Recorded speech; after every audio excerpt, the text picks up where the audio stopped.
The story you are about to hear represents a missing piece in the puzzle of modern history. Without this knowledge, many contemporary events are simply beyond understanding.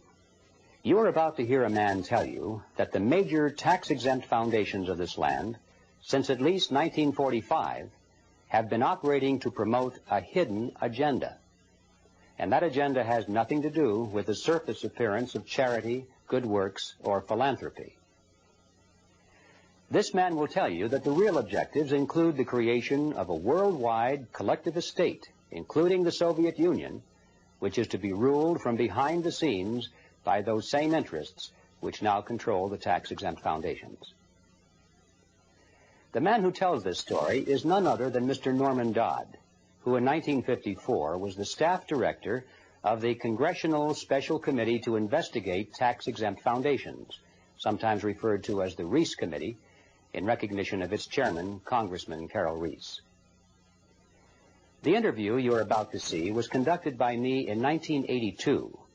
I had no immediate use for the material at that time, but I realized that Mr. Dodd's story was of extreme importance, and since he was advanced in age and not in good health, I simply wanted to capture his recollections on videotape while he was still with us. It was a wise decision because Mr. Dodd did pass away just a short time afterward. In recent months, there has been a resurgence of interest in the substance of Mr. Dodd's story, and we have decided to make it available to the general public. And so what now follows is the full, unedited interview, broken occasionally only for a tape change or to omit the sound of a passing airplane. It stands on its own as an important piece in the puzzle of modern history. Mr. Dodd, let's begin this interview by a brief statement for the record, telling us who you are, what your background is, and your qualifications to speak on this subject. Well, Mr. Griffin, as for who I am just, as the name implies, an individual born in New Jersey and educated in private schools, eventually in a school called Andover, Massachusetts, and then Yale University. And running through my whole period of being brought up and growing up, I have been an indefatigable reader, and I have had one major interest, and that was this country, as I was led to believe it was originally founded. And I entered the world of business knowing absolutely nothing about how that world operated, and realized that the only way to find out what that world was consisted of would be to become part of it. And I then acquired some experience in the manufacturing world, and then in the world of international communication, and finally chose banking as the field I wish to devote my life to. And I was fortunate enough to secure a position in one of the important banks in New York, and lived there. I lived through the conditions which led up to what is known as the crash of 1929, and I witnessed what is tantamount to a collapse of the structure of the United States as a whole. And much to my surprise, I was confronted by my superiors with in the middle of the panic in which they were immersed, I was confronted with the question, Norm, what do we do now?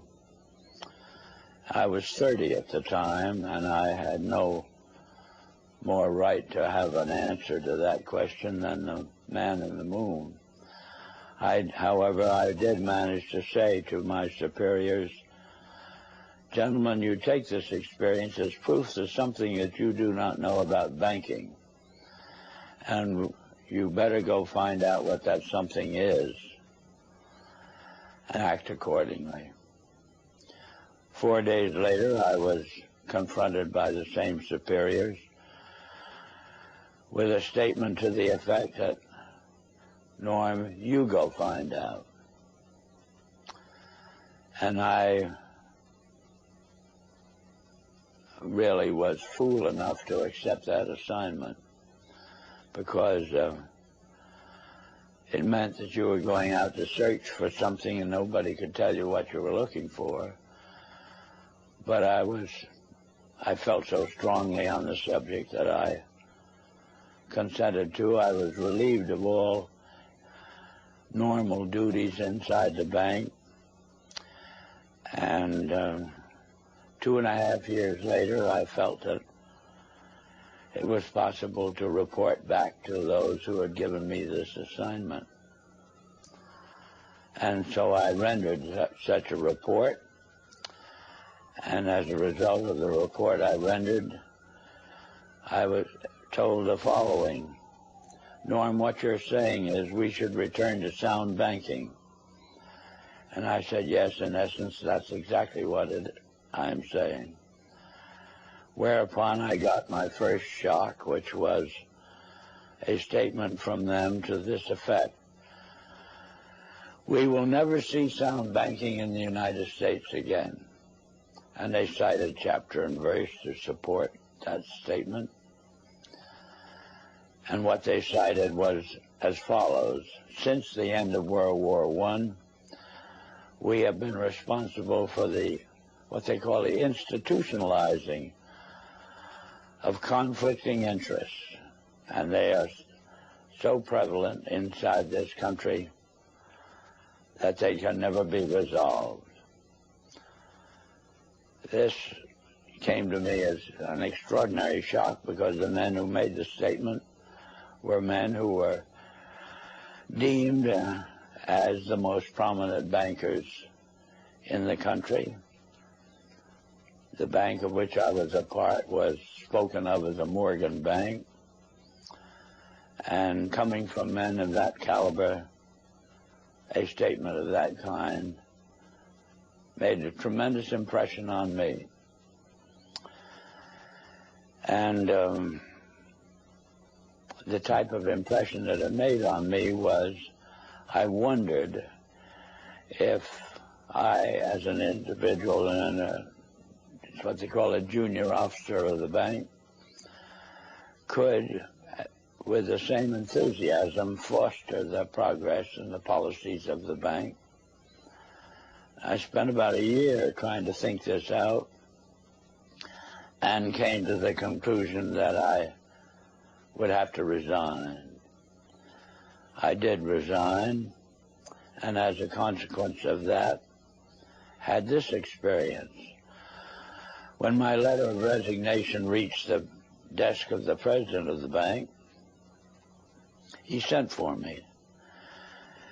And then I came to visit with him, and he stated to me, Norm, I have your letter, but I don't believe you understand what's happened in the last 10 days. And I said, no, Mr. Corcoran, I have no idea what's happened. Well, he said, the directors have never been able to get your report to them out of their mind. And as a result, they have decided that you, as an individual, must begin at once, and you must reorganize this bank in keeping with your own ideas. And he then said, now, can I tear up your letter?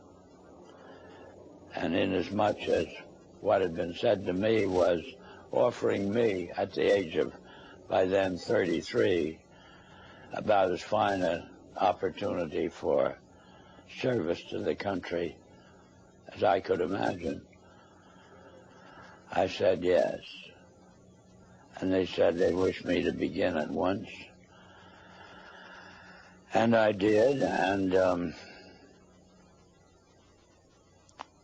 suddenly, in the span of about 6 weeks, I was not permitted to do another piece of work. And every time I brought the subject up, I was kind of patted on the back and said, and told, stop worrying about it, Norm. Pretty soon you'll be a vice president, and then you'll have quite a handsome salary and ultimately be able to retire on a very worthwhile pension. In the meantime, you can play golf and tennis to your heart's content on weekends. Well, Mr. Griffin, I found I couldn't do it. I spent a year figuratively with my feet on the desk doing nothing, and I just couldn't adjust to it. So I did resign. And this time, my resignation stuck, and then I got my second shock, which was the discovery that the doors of every bank in the United States were closed to me, and I never could get a job, as it were, in a bank. So I found myself, for the first time since I graduated from college, out of a job. And from there on, I followed various branches of the financial world, ranging from investment counsel to membership of the stock exchange, and finally ended up as an advisor to a few individuals who had capital funds to look after. In the meantime, my major interest became very specific, which was to endeavor, by some means, of getting the educational world to actually, you might say, teach the subject of economics realistically and move it away from the support of various speculative activities that characterize our country. And I have had that interest, and you know how as you generate a specific interest, you find yourself gravitating toward persons with similar interests. And ultimately, I found myself kind of the center of the world of dissatisfaction with the direction that this country was headed. And that's on one direction. And this same way, I found myself in contact with many individuals who, on their own, had done a vast amount of studying and research in areas which were part of the problem. And well, Mr. Dodd, if I may interrupt here for a second, at what point in your career did you become connected with the Reese Committee? 1953. 1953. Yeah. And what was that capacity, sir? That was the capacity of what they call Director of Research for the Reese Committee. Can you tell us what the Reese Committee was attempting to do? Yes, I can tell you. It was operating and carrying out instructions embodied in a resolution passed by the House of Representatives, which was to investigate the activities of foundations as to whether or not these activities could justifiably be labeled un-American, without, I might say, defining what they meant by un-American. But that was the resolution, and the committee had then the task of selecting a council, and the council in turn had the task of selecting a staff, and he had to have somebody who would direct the work of that staff, and that was what they meant by the Director of Research. What were some of the details, the specifics that you told the committee at that time? Well, Mr. Griffin, in that report, I specifically, number one, defined what was, to us, what was meant by the phrase un-American. And we defined that in our way as being a determination to effect changes in the country by unconstitutional means. We have plenty of constitutional procedures, assuming that we wish to effect a change in the form of government and that sort of thing. And therefore, any effort in that direction which did not avail itself of the procedures which were authorized by the Constitution could be justifiably called un-American. That was the start of educating them up to that particular point. The next thing was to educate them as to the effect on the country as a whole of the activities of large endowed foundations over the then past 40 years. What was that effect, sir? That effect was to orient our educational system away from support of the principles embodied in the Declaration of Independence and implemented in the Constitution, and educated them over to the idea that the task now was, as a result of the orientation of education, to away from these briefly stated principles and self-evident truths. And that's what had been the effect of the wealth which constituted the endowments of those foundations that had been in existence over the largest portion of the span of 50 years, and holding them responsible for this change. And what we were able to bring forward was that what we had uncovered was the determination of these large endowed foundations through their trustees to actually get control over the content of American education. There's quite a bit of publicity given to your conversation with Rowan Gaither. Would you please tell us who he was and what was that conversation you had with him? Rowan Gaither was at that time president of the Ford Foundation.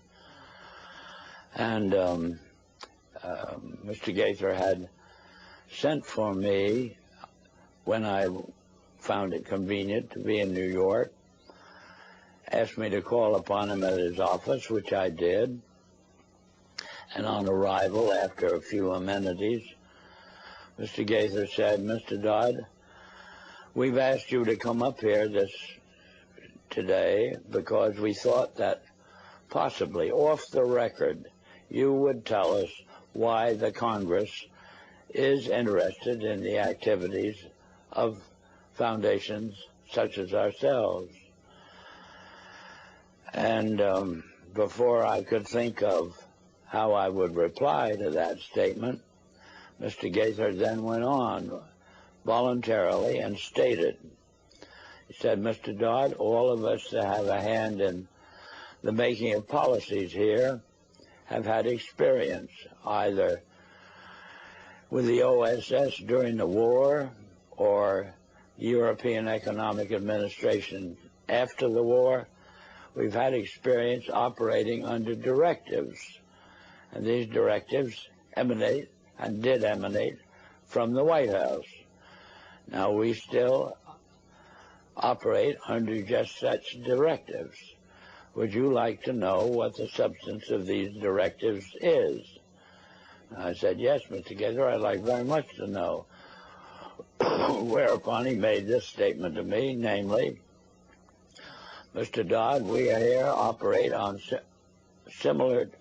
in response to similar directives, the substance of which is that we shall use our grant-making power so to alter life in the United States that it can be comfortably merged with the Soviet Union."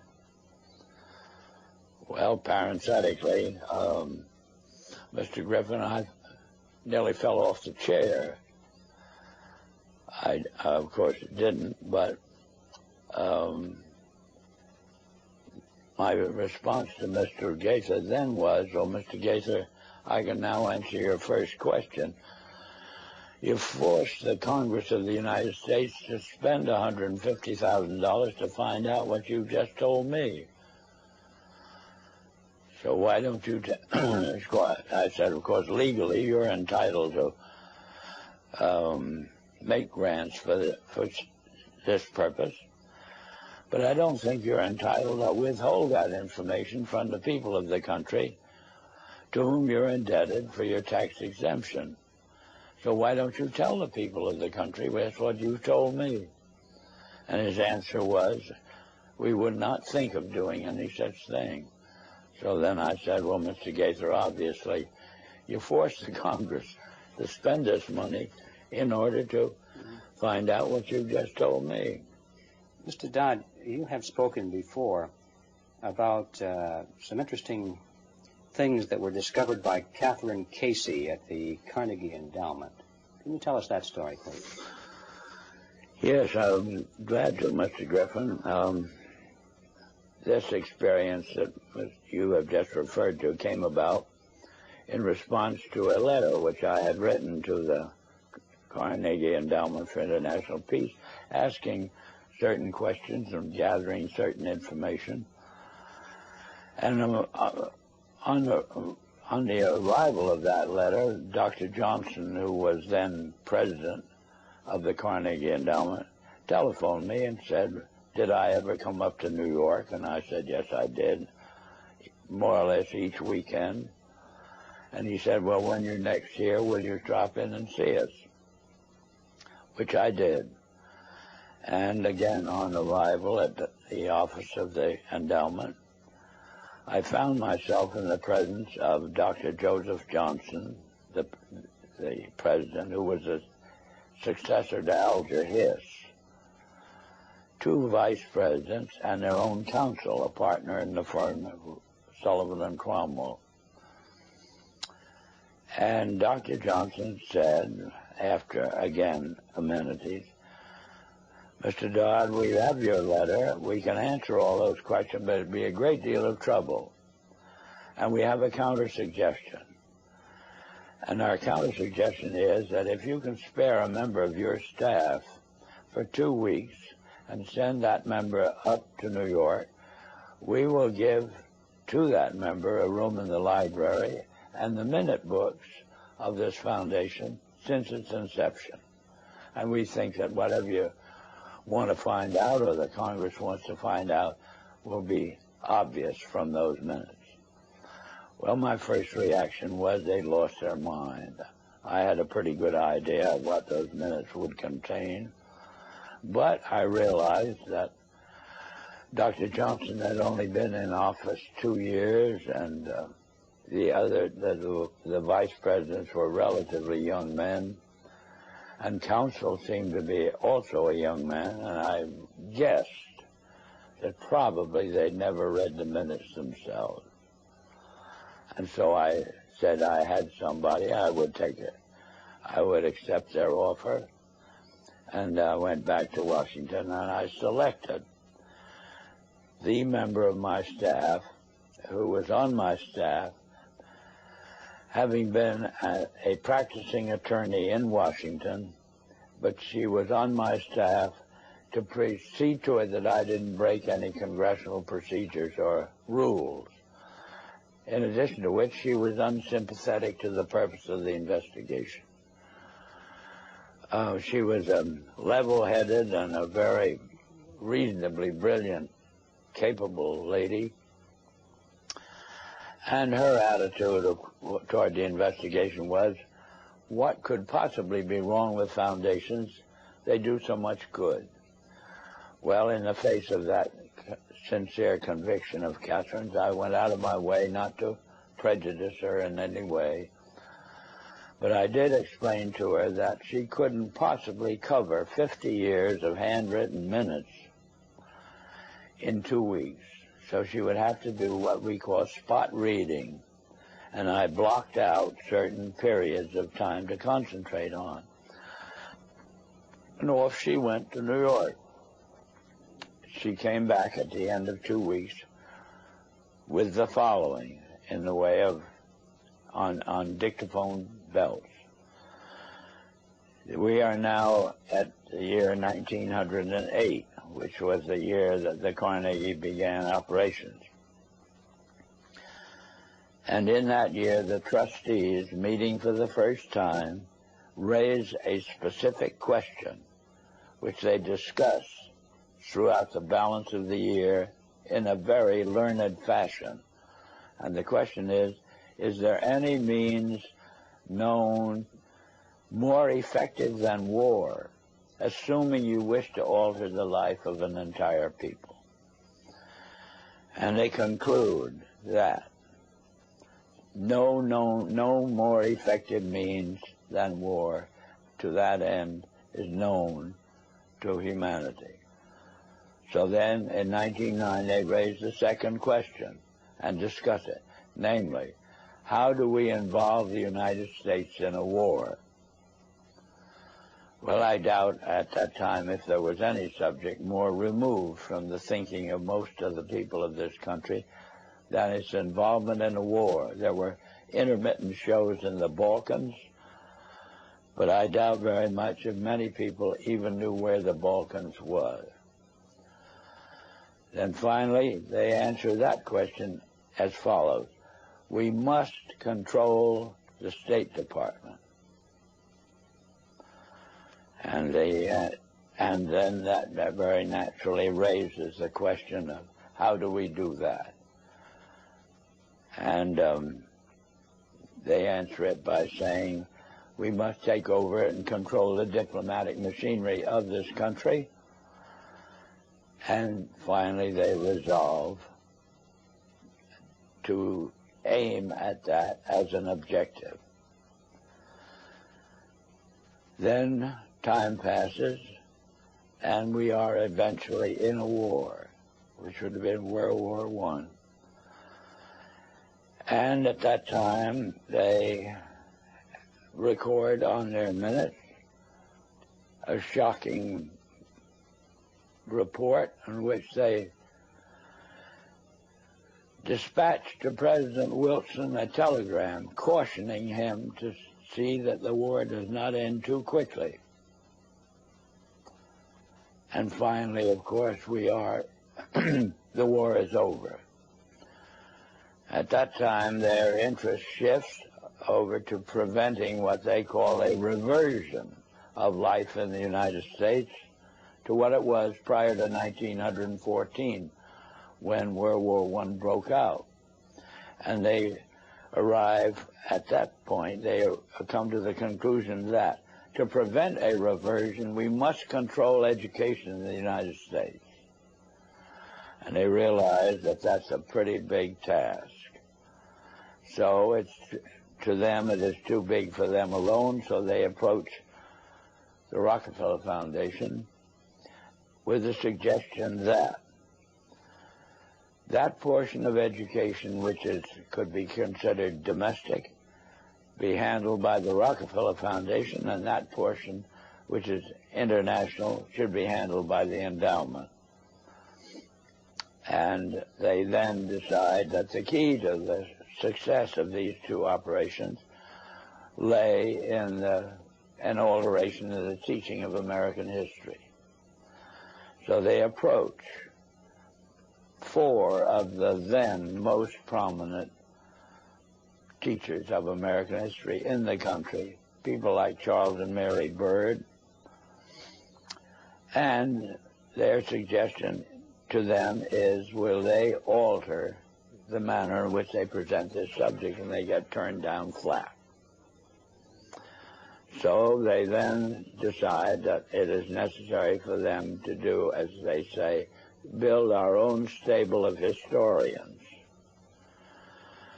And then they approach the Guggenheim Foundation, which specializes in fellowships, and say, when we find young, men in the process of studying for doctorates in the field of American history, and we feel that they are the right caliber. Will you grant them fellowships on our say-so? And the answer is yes.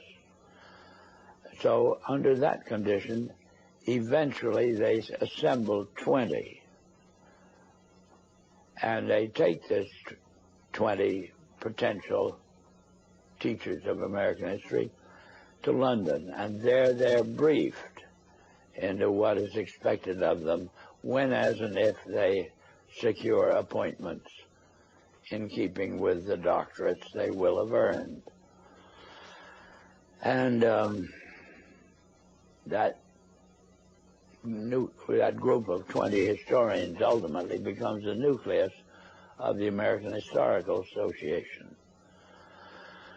And then toward the end of the 1920s, the endowment grants to the American Historical Association $400,000 for a study of our history in a manner which points to what can this country can it look forward to in the future. And that culminates in a 7-volume study, the last volume of which is, of course, in essence, a summary of the contents of the other 6. And the essence of the last volume is the future of this country belongs to collectivism administered with characteristic American efficiency. That's the story that ultimately grew out of, and of course was what could have been presented by the members of this congressional committee to the Congress as a whole for just exactly what it said. But they never got to that point. This is the story that emerged from the minutes of the Carnegie Fund. That's right. Carnegie Endowment That's Fund. right. And so it was official to that extent. I see.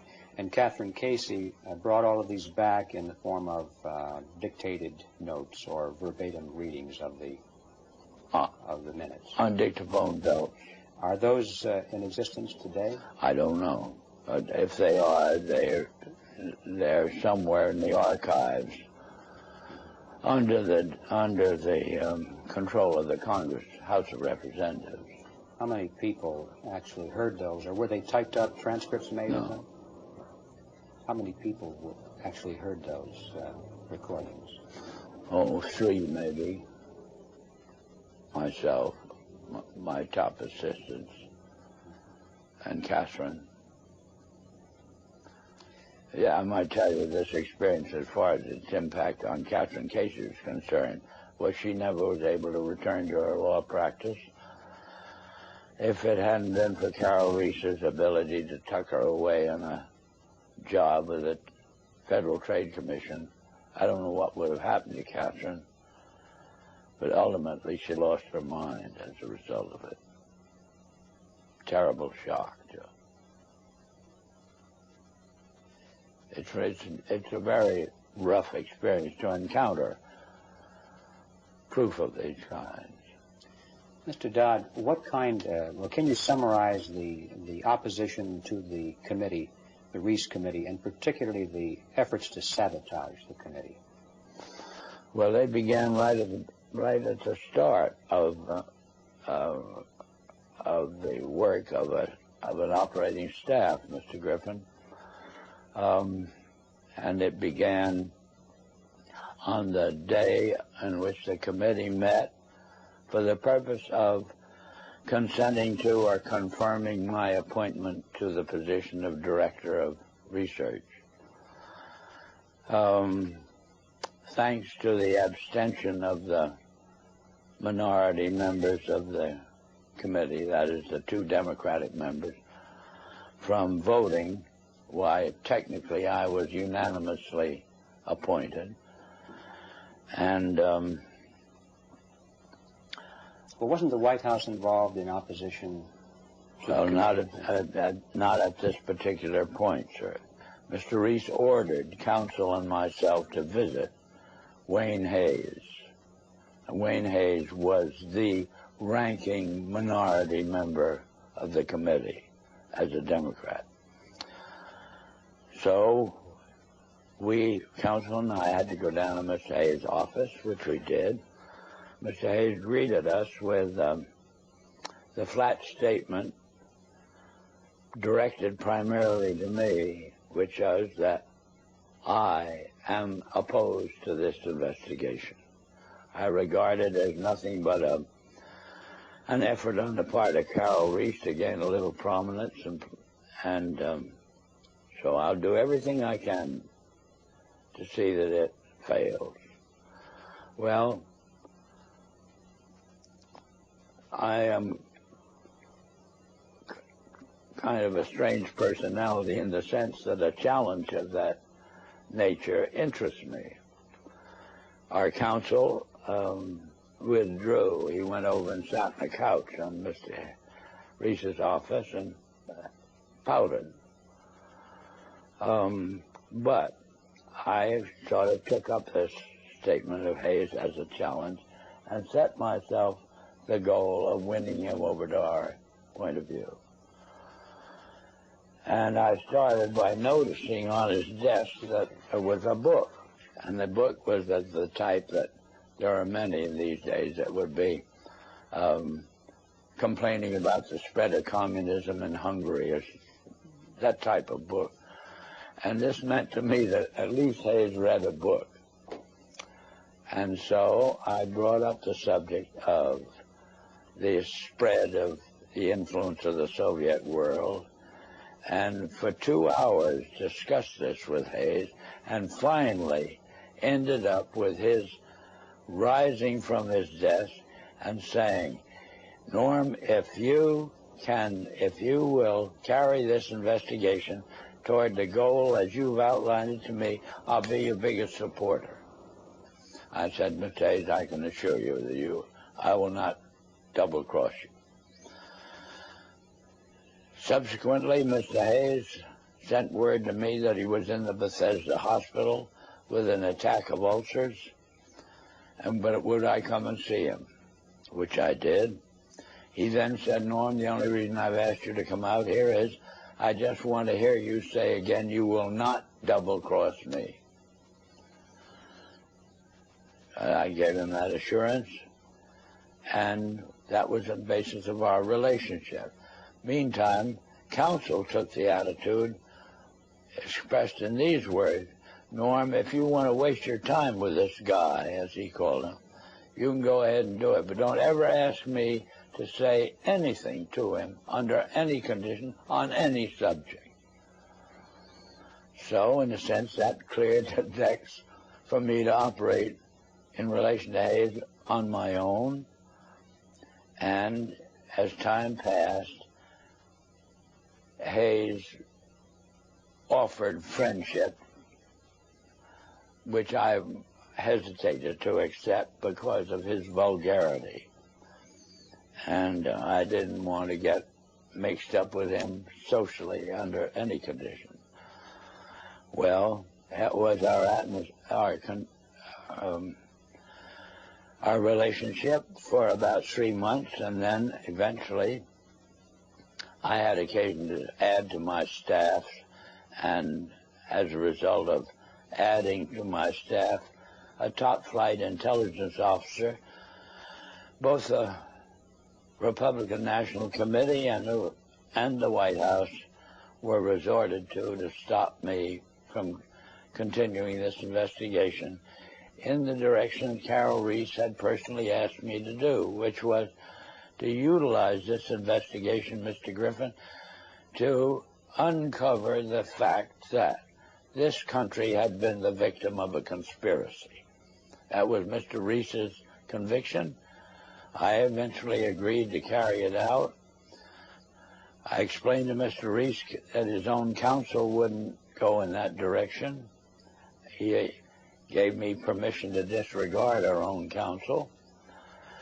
And I had then to set up an aspect of the investigation outside of our office, more or less secret. And the Republican National Committee got wind of what I was doing, and they did everything they could to stop me. They appealed to counsel to stop me, and finally they resorted to the White House. Was their objection because of what you were doing, or because of the fact that you were doing it outside of the official auspices of the committee? No, their objection was, as they put it, my devotion to what they call anti-Semitism. That was a cooked-up idea, but in other words, it wasn't true at all. But anyway, that's the way I expressed it. And excuse me, why and did they made it stick. Why did they do that? How could they say that? Well, they could say it, Mr. Griffin, but they had to have something in the way of a rationalization of their decision to do everything they could to stop the completion of this investigation in the direction that it was moving, which would have been an exposure of this Carnegie Endowment story and the Ford Foundation and the Guggenheim and the Rockefeller Foundation, all working in harmony toward the control of education in the United States.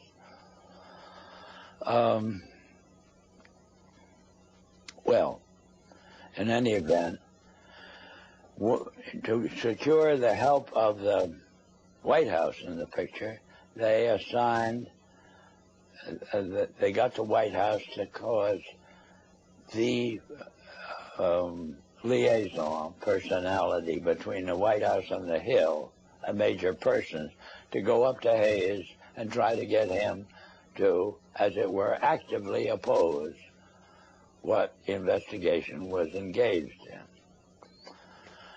And Hayes very kindly then would listen to this visit from Major Person. Then he would call me and say, Norm, come up to my office. I have a good deal to tell you. I would go up. He'd tell me, I've just had a visit from Major Person, and he wants me to break up this investigation. So I then say, well, Wayne, what did you do? What did you say to him?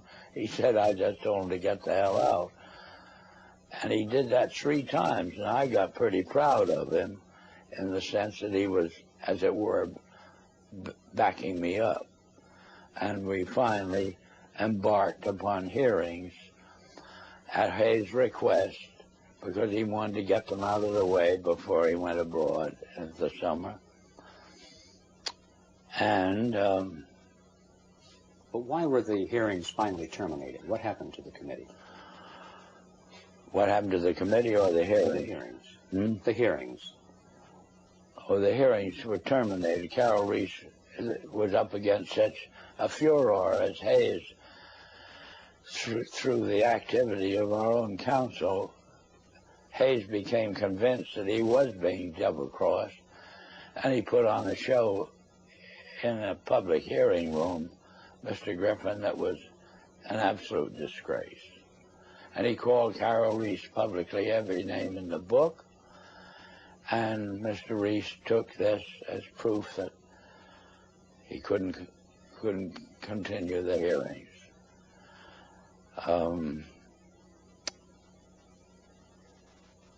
He actually invited me to accompany him when he went down to Hayes' office, and in my presence, with the tears rolling down his face, Hayes apologized to Carol Reese for all he'd done and his conduct, and apologized to me. And I thought that would be enough and Carol would resume. But he never did. The charge of anti-Semitism is kind of intriguing to me. What was the basis of that charge?